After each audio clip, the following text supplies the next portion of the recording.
And we are live. Guys, welcome to the Let's Talk Fishing video podcast. My name is Jay Angel. I'm going to be your podcaster. It is my honor to introduce this next guest. We all love smallmouth bass. I love smallmouth bass. They're very close to my heart since I was raised up north. And this guy, we've all heard of Lake St Clair. Marcel lives Lake St Clair. That is just so cool. Anyways, without further ado, I give you Marcel. How you doing tonight, Marcel? Doing great, Jay. I'm glad to be here. Glad to answer any of the questions you may have, and show you maybe a few of the things that a couple of the baits that I have with me right here, what we're catching them on right now, and stuff like that. So go for it, man. Let me know how I could help you guys. First of all, let's talk about the fishery, the smallmouth bass fishery in particular at Lake St Clair. Is it getting better? Is it a numbers fishery? Is it a trophy fishery? All of the above. I want to know. I would call it definitely a numbers fishery, but there are trophy smallmouth in the lake, no doubt about it. There are some very, very big fish. I do think the lake is actually getting better, even though we have a lot of fishing pressure and, there's a lot more knowledge out there on the lakes, a lot more people. I mean, it's being advertised in Bassmaster magazine, all these magazines all over the place. It's getting a lot more pressure, but the fishery just maintains. And me personally, I believe a lot of it has to do with forage. I mean, the forage base in that lake is phenomenal. There's so much for them to eat. They reproduce, like crazy in there. So it's a phenomenal bass fishery. Boy, we have we have several content. Guys, if you're going to comment, please tell me who you are first, because all I get is Facebook users, and Facebook users says I've got several friends who have went with him, so I guess you have some fans here already. Another guy, Cajun Raw Fishing, said, "Good afternoon, gents." Good afternoon, Jets. That's great. So yes, it's a numbers fishery, but there is trophy potential, is what you said. Oh yeah, there are certain times of the year, pre-spawn, late in the fall, when they start to do their fall feed, where you got a good shot to catch a 6-pound fish. But to catch those bigger fish, you have to be willing to give up the numbers. You have to want to target big fish, and if you do, your odds definitely increase. To me, a trophy bass is a 6-pound plus fish. A 7-pound fish will be very, very unique, and most people will never even see one in a lifetime. So if you could crack sometime in your life that 6-pound barrier, that's definitely a trophy smallmouth.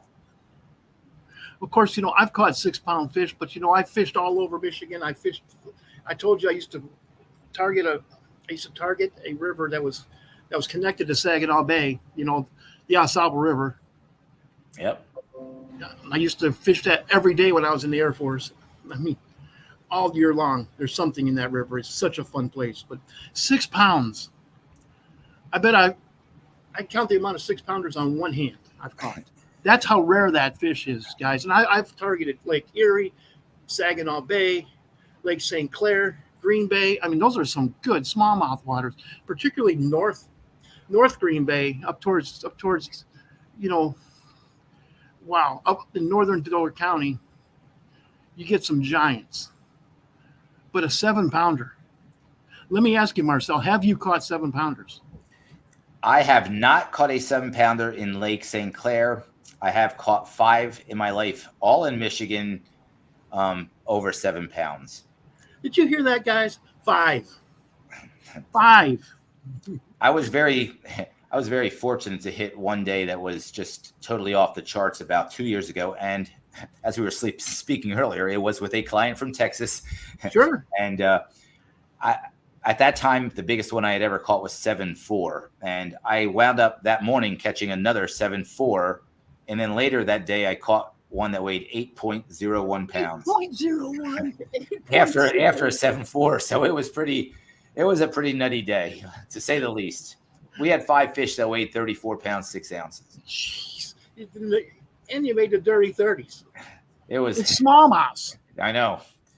But that's, people, that's not what people can expect. You have to really work hard just to break the 6-pound barrier. 6 pound is a trophy to just about anybody in the 98% of the people in a lifetime just to get a 6-pounder. Most people do not catch one.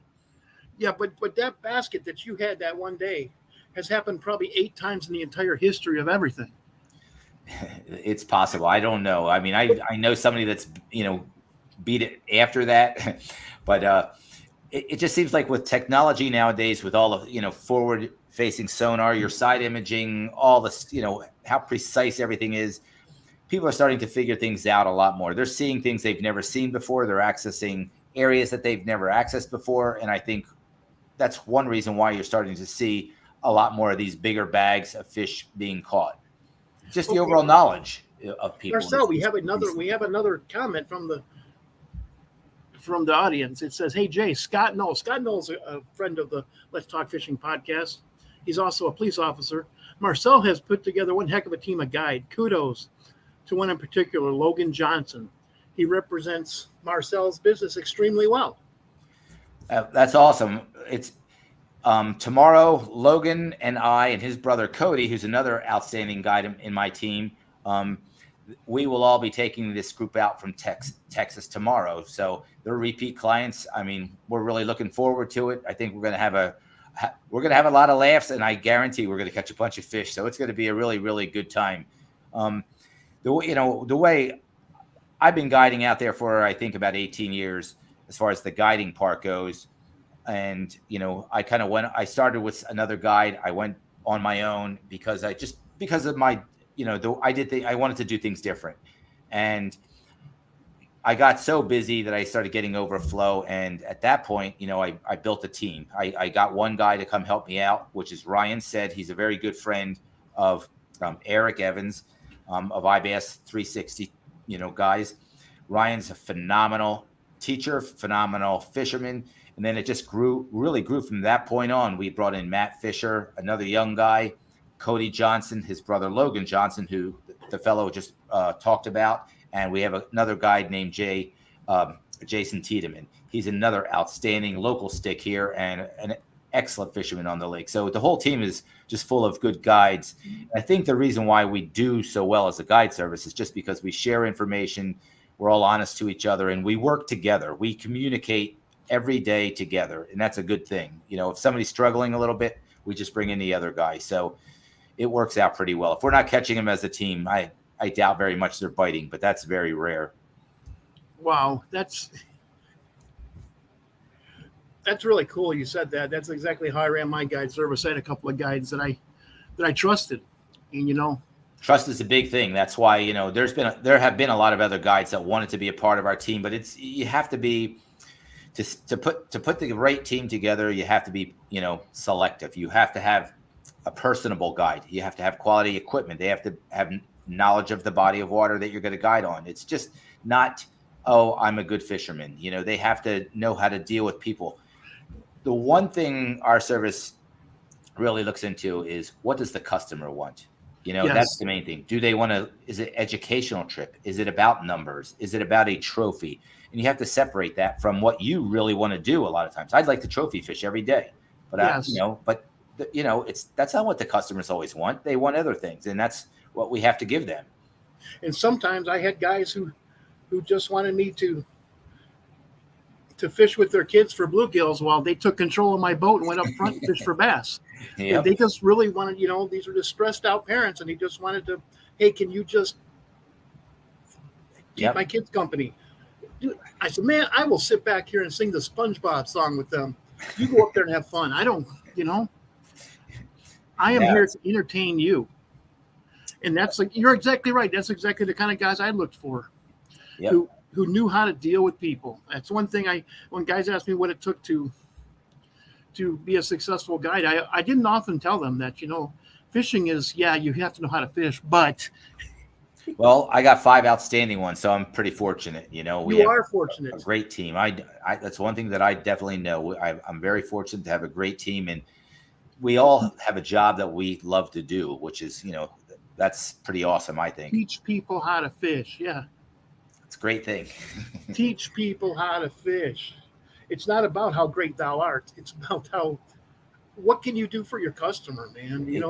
That's exactly it. And a lot of people don't get that. I mean, I think a lot of guys go out there with the intent, hey, let's just get the day over, let's get that money and run. It's not about that. It's about them wanting to come back and do it again. Even if it's their one trip of a lifetime, you want them to have a memory that they don't forget, something that they could go Christmas time. They're talking about, man, you remember that fishing trip we had out with, Marcel's guide service team, and show pictures, things like that. And that's what people want to see. That's one thing I told the guys when I started working with them. You have to remember, not everybody has a lot of money, and some of these guys have saved for an entire year to fish with you. Yeah, that is the way. Some people have tons of money. Some people don't. It's their one trip of a lifetime, and you got to, you do everything you can in your power to make sure that it all works out for them. Yes, that's the way I looked at it. And finally, my life circumstances didn't allow me to guide anymore, but so now I'm podcasting. That's okay too. It's not the world's worst thing. It's good. No, I get to talk about it anyway. I get to go out on other people's boats now. that may be a real good thing, because there's always something going wrong with your boat. Always. Well, that's the job's never done. Even when you get, once you're off the water, and before you get on the water, there's work to be done. We have to go get ice. We have to get waters. We have to make sure there's gas in the boat. We have to make sure all the rods are rigged. And after you're done, you have to make sure, you try to keep things clean, organized. Whatever broke that day or that week or whatever it may be has to get fixed. Not everything can get fixed in a second. But then you get home and you got to plug in your batteries. You got to make sure that your rods are ready to go for tomorrow. If you're a live bait fisherman, like when I was fishing for walleyes, I had to make sure my bait was in the fridge. Yep. Well, nowadays, we're fortunate that they're making things, that are more durable. They're making, just a perfect example would be batteries. We have lithium batteries now that, if you forgot to plug them in, these batteries go for a couple of days now. I use Miller Tech batteries. They're outstanding batteries. I knock mine down after a whole day of fishing and I'm only down 20%. It's just crazy. I could use it for 3 days straight. Yeah. I can tell you stories about, having to go over to my friend's house and borrow a generator and run it all the way to the lake. And yeah, you're right. I used to be in such a rush. I remember driving down the road with the cord still hanging out of the back of my boat. So yeah, all kinds of good stuff happens. That happens. Okay. Let's talk presentations now. It's mid-August. Down here, that means 110 degrees. Up there where you're at, probably means you're at your summer peak now, aren't you? Yeah, we're in our summer peak right now. The water temperatures, I thought, has been a little cooler than normal this year, a couple degrees for the most part, because we haven't had those super hot days. But the last time I looked at water temperature was in the mid 70s, and that's not too bad at all for this time of the year in the middle of the lake. But that being said, if the water temperature doesn't get super hot into that upper 70s or even, tap that 80-degree mark, a lot of times that makes things a little bit more unpredictable in the sense that not all the fish will go to the deepest parts of the lake and not all the fish will go to current. So what I'm finding is there still are shallow fish. There still are fish in that, 8 to 12 foot range, but there's still, Lake St Clair is 22 feet deep for the most part at its deepest point, other than if you're in a shipping channel of some sort. If you're not there, there's plenty of fish in the 18 to 22 foot range. So they're all over the place. I'm finding them. Now it's just the main thing you need to look for now is forage. What are they feeding on? Forage, okay. There's no doubt that's a critical thing. Depending upon the area, of course, if you're in an area where there's some rocks and stuff like that, crawfish are going hard right now. But I'm finding a lot of the fish that I'm fishing for, I've been sticking a lot into the mid-lake area.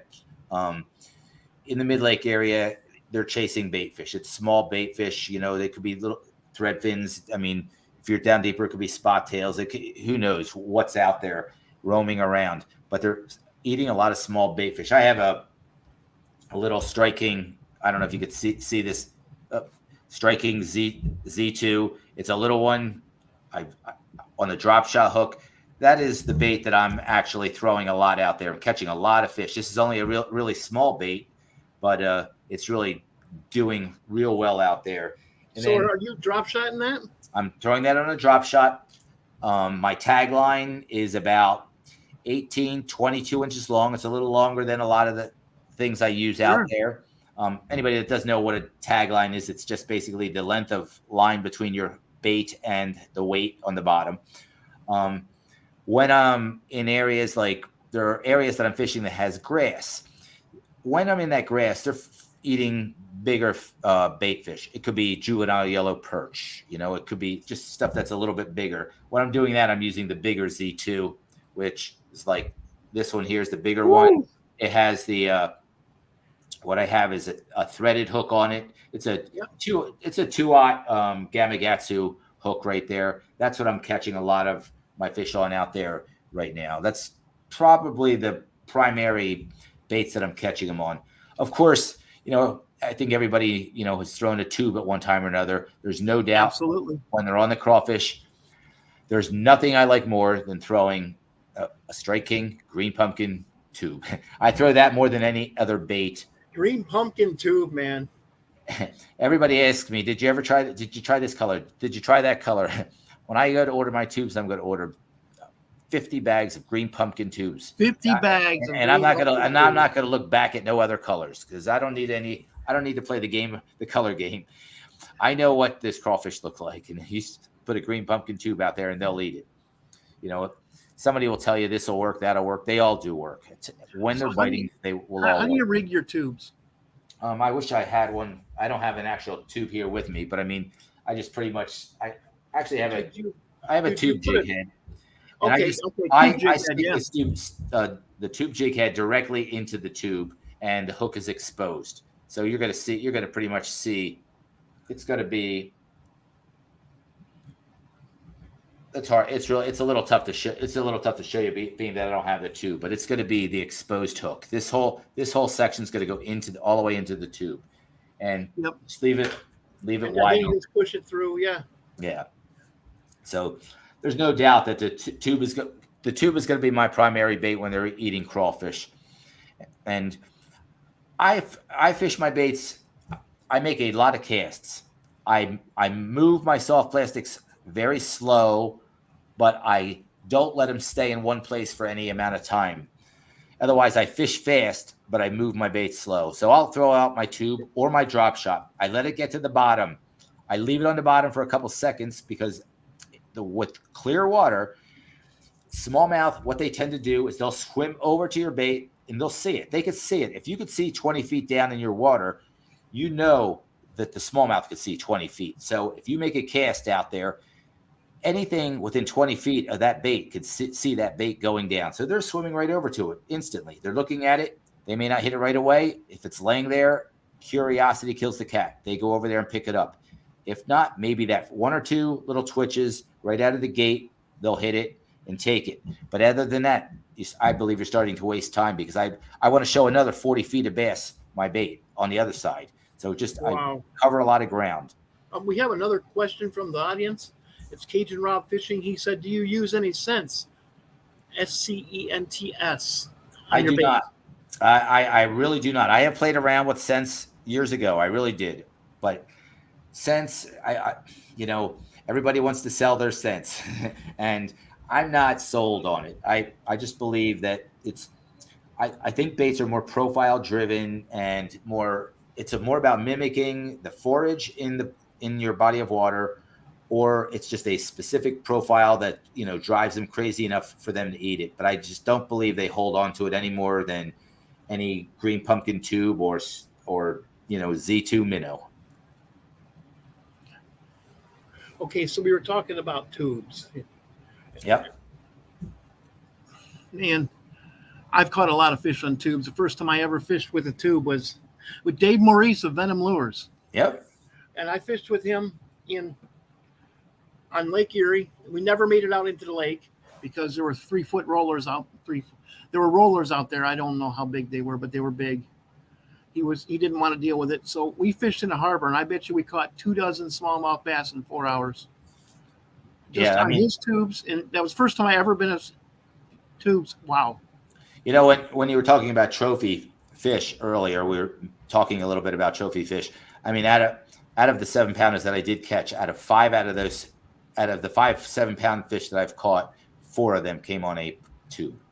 Wow. So big fish like tubes. They do. There's no They doubt about do. it. And And you never know if it's going to be a 12-incher or a 24-incher. you hit it dead on. You just don't know what the size of that fish is going to be. But they all like it. You could get an 8-inch fish on a tube, the same size tube, and you can get a 6-pounder on that same tube.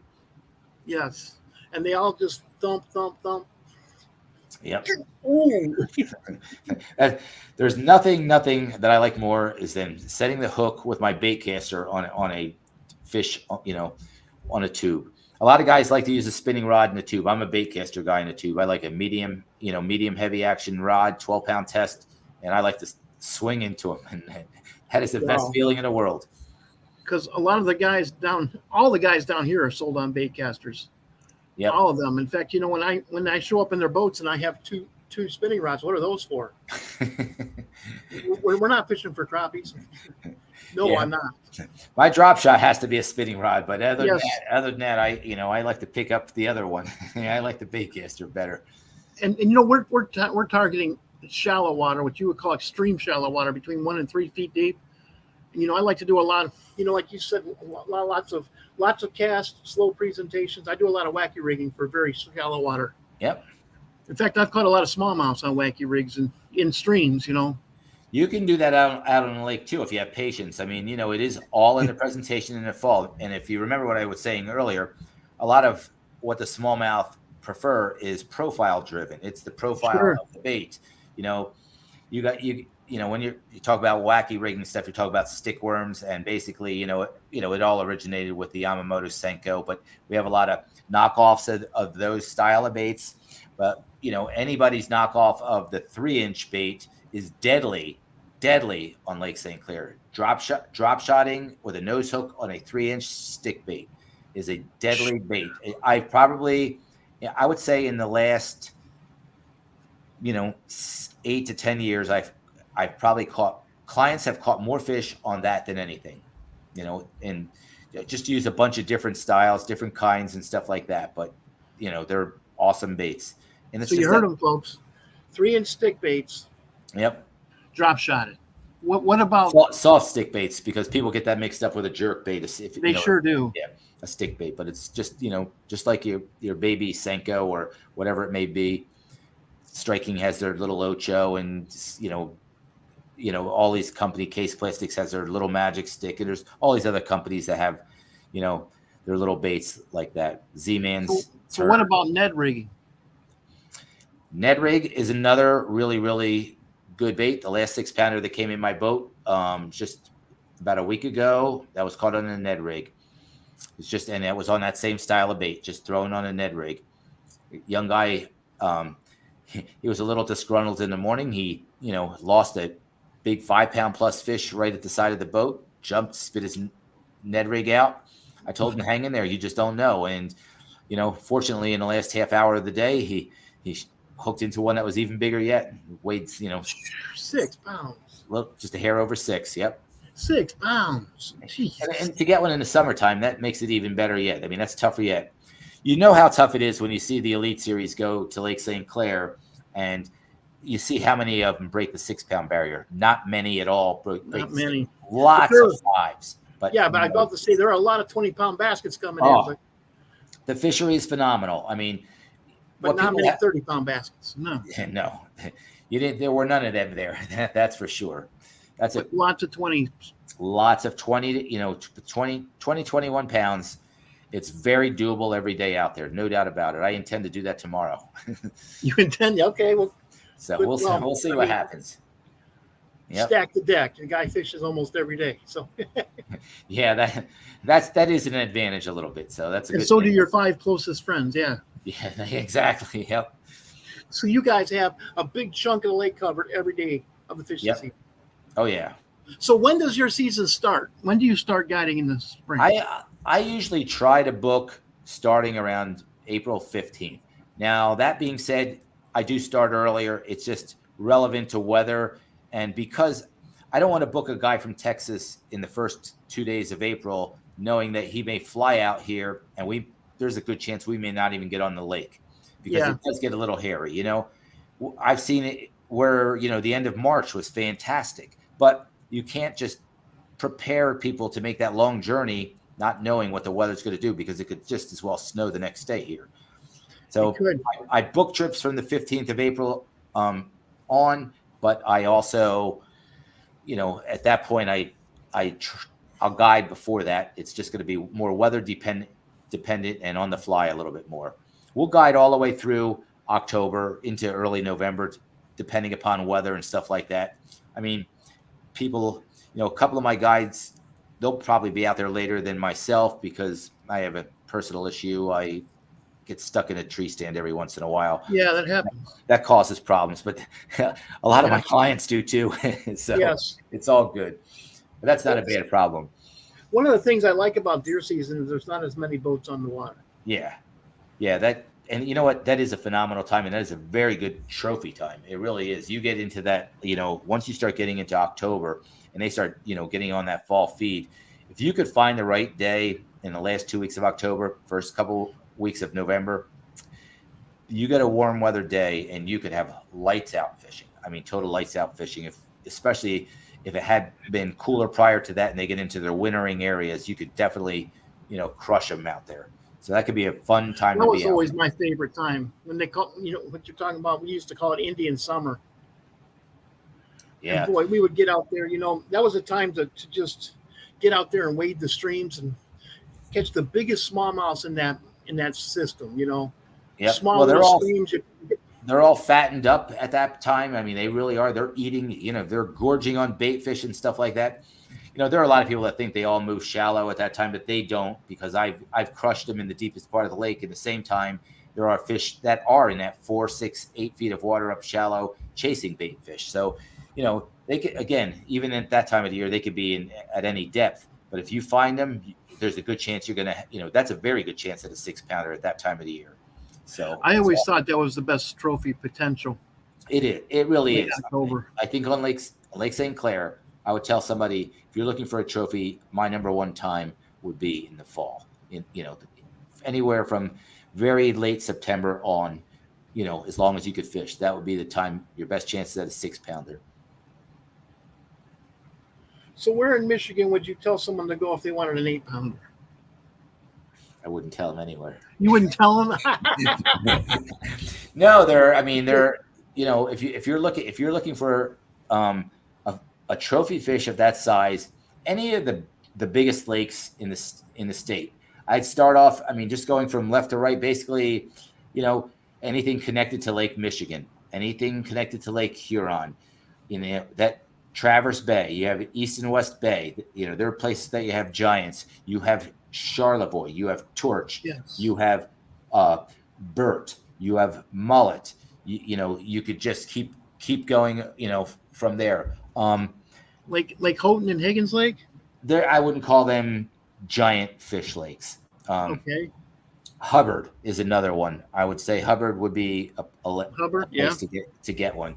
You definitely, of course, anything connected to Lake Huron would also be a chance at a 7-pounder, which I would say Lake Saginaw Bay would be, a spot like that. And there are a few little definite hidden gems. There's many, many hidden gems in, northern Michigan. There are a lot of little hidden gems that have 7-pound plus fish in them. There's no doubt about it. There's smaller lakes. You just look them up on the maps. Some of the lakes are getting a little bit too much fishing pressure anymore, and it's making it's getting a little bit tougher. Even for me, there's certain lakes that I fished on a lot, and I'm seeing more pressure, and even I'm moving out of the way, out of that. So it's, I got to even stay sharp. I have to sometimes move my game around a little bit, and I'm going to start doing that, I think, in the next year or two. Sure, keep things fresh, man. Yep. That's what happened to me with guiding. I finally I was also trying to work a full-time job, and that's tough. That is a tough, because, it's nice when you can commit to one thing or the other, in anything you do in life, it takes total commitment to perfect it. So. Okay. Hey, it's 30 after the hour. So do you have any shout outs you'd like to do? Any thank you to any sponsors, people who have helped you, organizations who have helped you? Well, I would say, I'm very fortunate to have some very good sponsors. Actually, I mean, I'm sponsored by Strike King, Lose. They make some Wow. outstanding. Lose is making some very, very good rod and reels out there anymore. I'm really starting to like some of the rods that people need to take a look at some of their newer rods. Mark Zona has been working with them, doing a great job with his Signature Series rods. His Signature Series spinning rods have been fantastic. I think he's coming out some Signature Series bait casting rods. That should be really, really cool. I can't wait to get into that. Their reels have always been fantastic. MillerTech batteries. I mean, just these lithium batteries, they're changing the game for me. They're just making my life so much easier and things like that. I've been very fortunate to get aligned with Waterland Sunglasses. I really didn't know much about them. They're a Texas company. Their price is right, but I'll tell you, they have some outstanding sunglasses. I mean, there's a pair called the Millikins. They also have the Bedfisher. These sunglasses are really, really good because for me, if you're a smallmouth fisherman, you need to understand how to read water. That is a number one way for me to find fish, especially if you're fishing shallow, but even deeper fish. We're fishing clear water. Having good sunglasses means a lot. And of course, I have other sponsors, Mercury Marine Ranger boats. I couldn't do things without Seaguar line. Phenomenal fishing line. Tattoo all the way. I could tell you that it's great stuff. So, they're some of my sponsors, and just very fortunate to have them. Well, thank you very much. I really appreciate you taking time out out of of your glad to be here. Schedule.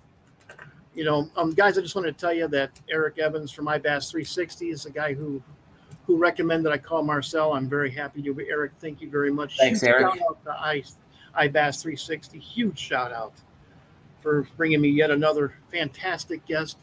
Marcel, thank you so much. You were a fantastic guest. I love to. Great being here. I mean, we could have kept talking forever. So we could have, but things we have to do other than podcasting. So I'm getting excited because now I'm going to get to look out the window to see if that big buck showed up. Yeah. Wow. So that's fantastic, man. But no, Jay, great talking to you. If you ever want me back again, I'd be glad to. We could do this again sometime, and fun times, buddy. And hopefully see you on the water sometime. We will do this again sometime. Got it. Okay, guys, I'm gonna end the podcast. But Eric, Marcel, stick around, please. And guys, it's Wednesday night. Make your plan. It's Wednesday. No, it's actually Thursday night. My goodness, I lost the day again.